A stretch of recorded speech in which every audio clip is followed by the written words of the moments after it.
The Yankees take on the Mets, 4:30 p.m. Eastern first pitch in Flushing, Queens. The Mets are the $1.10 favorite, totals 9.5, juice to the over. The Yankees are the minus 105 underdog as the away team here. We got Jay Happ for the Yankees, Robert Gesellman for the Mets. I'm 4-0. My last four extra daily pick tier package plays on patreon.com/Brock Page. The membership costs just $2.99. I'm also hitting at 60% my last 21 MLB tier membership plays on that site as well. For more information on how you can access this exclusive premium content, link for that site is in the description section below. That's patreon.com/Brock Page. Now, Gesellman's got a 5.19 ERA and a 1.62 whip. The Mets are winning just 37% of their games at home and find themselves 6.5 games back in the NL East. The Mets have lost 5 out of their last 6 games and gave up 33 total runs during that stretch. The Mets rank in the bottom 10 in the league in run production per game, top 10 in most hits allowed. The Mets have cashed in on they've cashed in on just 35% of their run line plays at Citi Field. They've also dropped 4 out of their last 5 interleague games. The Yankees on the other side are 4-2 straight up in their last 6, including 3 victories against the Mets during that span. The Yankees rank in the top 10 in fewest runs allowed per contest, top 5 in fewest hits allowed as well. Jay Happ's got a whip of just 1.15. The Yankees have won 3 out of their last 4 games when Jay makes the start. DJ LeMahieu leads the club in hits despite missing a handful of games.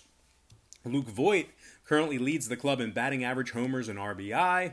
Luke's batting .295 with 13 homers and 26 runs batted in. Voigt's actually tied for first in the league in home runs. Aaron Hicks also leads the club in on-base percentage. He's got an OBP of .357. The Yankees are in the top 3 in fewest hits allowed on the road, top 3 in fewest walks allowed away from home as well. Now, total-wise, the Yankees saw their last 4 straight stay under the total. 6 out of the Yankees' last 7 games at Citi Field also stayed under the line. Meanwhile, 4 out of the Mets' last 7 stayed under the posted total as well. Give me the underdog Yankees minus 105 and the under 9.5 in that contest. Before we go ahead and move on, just want to take another quick timeout and welcome you to the video. Got some lines and personal leans out for Thursday's MLB baseball action. Happy Thursday to you. The weekend is right around the corner. Now, before we go ahead and dive into some more free content right here on YouTube, I just have to quickly remind you once again that we are 4-0 in our last 4 extra daily pick tier membership plays on patreon.com/Brock Page. And that membership costs just $2.99. Incredible value there. We're also hitting at 60% in our last 21 MLB tier membership plays on that site as well. If you want some more information on how you can join in on the action, a link for that site is in the description section below. And once again, that's patreon.com/Brock Page. And moving on, we're going to take a look at the Padres taking on, where are they at? The Padres taking on the Angels, 7:10 p.m. East. The Padres are minus 165, totals 8.5, juice to the over. The Angels are plus $1.40 at home. And if you'd like LA to keep this one close, they're minus $1.20, catching the run and a half. We got Andrew Heaney for the Angels, Mike Clevinger making his debut for the Padres.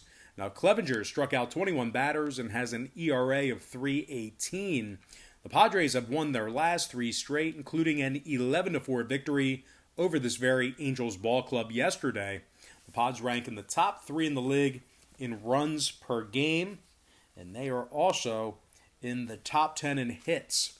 Fernando Tatis Jr. is hitting .307 with 13 homers and 34 RBI. He's currently tied for first in both of those categories. San Diego's 12-3 in their last 15 ball games, and they rank in the top 10 in striking batters out. The Angels on the other side have Andrew Heaney on the bump today, 2-2 record, .462 ERA. The Angels have actually lost in 5 out of Heaney's last 7 starts. The Angels are just 1-7 in their last 8 interleague games. They're also winning just 36% of their games at home, and they have the fewest wins in the American League alongside of the Red Sox. Needless to say, the Angels rank in the top 5 in most runs allowed per game, top 10 in most hits allowed. And for those who are wondering, the Angels are already 13 games below 500. They have a 324 win percentage and find themselves 11.5 games behind the Athletics in the AL West division.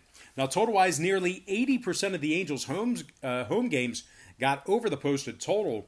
4 out of their last 5 meetings with the Padres also got over the number. Meanwhile, San Diego, on the other side, saw 6 out of their last 8 get over the posted total themselves. Give me the Padres winning this one outright and the over 8.5 in that contest. Next matchup I have for you, it is going to be Blue Jays, Red Sox, 7:30 p.m. East. The Blue Jays are minus $1.25, totals 10.5, juice to the over. The Red Sox are plus 105 on their home field. And if you like Boston to cover, they're minus 150 on the run line. Martin Perez is on the hill for the Red Sox. Taijuan Walker for the Blue Jays. Now Walker's 1-0 with a 1.17 whip for the Blue Jays. And that is his stats with the Blue Jays, by the way. But anyway, Toronto's won 5 out of their last 7 and ranks in the top 10 in fewest runs allowed per game. Teoscar Hernandez leads the team in hits, homers, and batting average. Hernandez is hitting .305 with 12 homers. Randall Grichuk also has knocked in 24, while Kayvan Biggio has got an on-base percentage of .365. This Toronto pitching staff ranks in the top 10 in fewest hits allowed per game, top 10 in striking batters out. They're taking on a terrible Boston team who's tied for the fewest wins in the American League. They're just 12-25 on the season, 13 games below 500, and they win just 30% of their games at Fenway. Martin Perez is just 2-4 on the season, .458 ERA, and 15 walks. Boston's in the top 3 in most runs allowed per game, top 3 in most hits allowed per contest as well. And for those who didn't already know, the Red Sox are winning just 23% of their ball games when catching plus money. Now, total-wise, 6 out of Perez's last 7 starts for Boston stayed under the posted total. The Red Sox, the last 5 straight games hosting the Blue Jays, also stayed under the line. Meanwhile, 5 out of Toronto's last 7 stayed under the posted total themselves. Give me the Blue Jays winning this one straight up and the under 10.5 in that contest. All right, next contest I have for you, it is going to be White Sox Royals, 8:05 p.m. Eastern first pitch at Kauffman Stadium. The White Sox are minus 140 on the road, totals 10 runs. The Royals are plus $1.20 for some money line cash. And if you like the Royals catching the 1.5, they are currently minus $1.35 for some run line cash as well. Denny Duffy for the Royals, Dylan Cease for the White Sox. Cease is 4-2 on the season with a 3.00 ERA. He struck out 27 batters in 36 innings of work. The White Sox rank in the top 3 in hits on average per game, top 10 in fewest runs allowed. They're winning 73% of their ball games when favored, and they rank in the top 10 in striking batters out. Jose Abreu leads the team in hits, homers, and RBI. He's smashed 12 home runs on the season and batted in 33. Jose is currently 3rd in the majors in RBI. Shortstop Tim Anderson leads the club in batting average. He is currently hitting .333 with an on-base percentage of .372. The White Sox are in the top 3 in road offensive hits, top 5 in fewest runs allowed on the road. And for those looking to lay the 1.5, this White Sox club is cashing in on the run line in nearly 71% of their road games. They're taking on a Royals club who's in last place in the AL Central Division, 9 games below 500, .378 win percentage. The Royals have lost 5 out of their last 7, and they rank in the bottom 3 in the league in scoring on average per game. They're also scoring just 3.6 runs per contest at Kauffman Stadium this season. Danny Duffy's just 2-2 with a .411 ERA. Certainly expect more than that out of your ace. Now, total-wise, nearly 70% of KC's home games stayed under the posted total.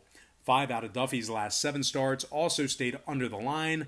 Not a whole lot of run support for him. Meanwhile, 3 out of the White Sox last 4 contests stayed under the number themselves. Give me the White Sox winning this one outright and the under 10 runs in that game. Next and final matchup for the show, it is going to be the Arizona Diamondbacks versus the Los Angeles Dodgers, 9:40 p.m. East. The Dodgers are minus 335, totals 9 runs juiced to the under. The D-backs are plus 255 for a big upset win. And if you like Arizona to cover, they're plus $120, catching the 1.5. Luke Weaver for the D-backs, Clayton Kershaw for the Dodgers. Now the Dodgers have won their last 4 straight, including 2 victories over Arizona during that span. We're looking at an LA team who's got Clayton Kershaw on the bump here today. He's 4-1 on the season with a 1.80 ERA. He's also struck out 33 batters in just 30 innings of work and has a whip of just .77. The Dodgers have the most wins in the big leagues with 28. They're currently 18 games above 500, and they win 72% of their games at home. They rank in the top 3 in run production per contest, top 3 in fewest runs allowed per game. Mookie Betts leads the club in hits, homers, and RBI. He's hit 12 home runs and knocked in 27. Corey Seager is batting .310 on the year himself, and Justin Turner has got an on-base percentage of .384. The Dodgers are in the top 5 in home scoring, top 5 in fewest hits allowed at home as well. They're taking on an Arizona team who lost their last 4 straight, along with 12 out of their last 13. The D-backs are in last place in the NL West, 9 games below 500. They're currently 13.5 games back of the Dodgers for first place in the division. Luke Weaver takes the mound for Arizona today, just 1-5 on the year with an 8.23 ERA. Arizona's in the bottom 3 in road scoring, top 3 in road walks allowed. They're winning just 26% of their contests when traveling. Now, total-wise, when it comes to the number in this one, 10 out of the D-backs' last 13 stayed under the posted total. 9 out of their last dozen against the National League also stayed under. Meanwhile, the Los Angeles Dodgers, on the other side of things, are seeing 67% of their home games stay under the number themselves. Give me the LA Dodgers, minus 1.5, and the under 9 runs in that game. All right, guys, that's going to do it for me. Don't forget to check me out on Patreon. If you guys decide to get a package here today, just keep in mind we'll bill you the day you sign up, and then the first of every month following that. But most importantly, guys, got to thank you for joining me right here on YouTube. Really hope you enjoyed all this great free content, all this great free information. And with that said, happy Thursday to you. Best of luck to you. And I look forward to seeing you later on today on my website at patreon.com/BrockPage.